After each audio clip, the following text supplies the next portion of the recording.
মানবিকতার আলোকবর্তিকা প্রফেসর সাইদা খাতুনের স্মরণে দোয়া মাহফিল অনুষ্ঠিত। পলিরানী, রাজশাহী প্রতিনিধি।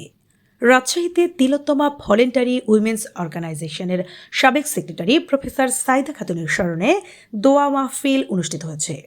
আজ শুক্রবার বিকেল 4টায় নগরীর রাজারহাতায় অবস্থিত প্রফেসর ডক্টর জুবাইদা নার্সিং ইনস্টিটিউটে তিলোত্তমা ভলেন্টারি উইমেন্স অর্গানাইজেশনের উদ্যোগে এ দোয়া মাহফিলের আয়োজন করা হয়।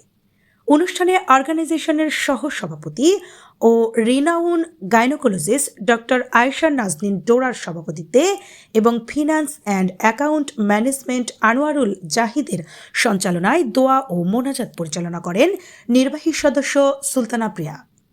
এছাড়া অনুষ্ঠানে উপস্থিত ছিলেন উপপরিচালক সমাজসেবা ও অর্গানাইজেশনের সাবেক কোষাধ্যক্ষ জাইতুনা খাতুন, সাবেক সেক্রেটারি কাজী মাহমুদা বেগম, সেক্রেটারি কিবরিয়া আক্তার বানু, আজীবন সদস্য সাইম আক্তার, নির্বাহী সদস্য মাকসুদা আলম রোজি, ফেরদৌস আরা মুন্নি, অ্যাডভোকেট শামসুন নাহার মুক্তি, পলি, রিয়া করিম, ফিল্ড অর্গানাইজার সাদিকুল, মোহাম্মদ হাবিবুর রহমান সহ অর্গানাইজেশনের সদস্যবৃন্দ। অনুষ্ঠানে উপস্থিত বক্তারা প্রয়াত প্রফেসর সাইদা খাতুনের কর্মজীবন, মানবিক মূল্যবোধ ও সমাজসেবায় তার অবদানের কথা গভীরভাবে শ্রদ্ধা করেন।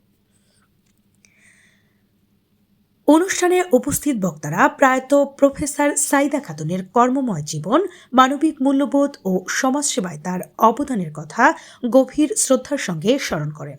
তারা বলেন, তার আদর্শ ভবিষ্যৎ প্রজন্মের জন্য অনুপ্রেরণার উৎস হয়ে থাকবে। অনুষ্ঠানের শেষে মরহুমার রুহের মাগফিরাত কামনা করে বিশেষ দোয়া করা হয়।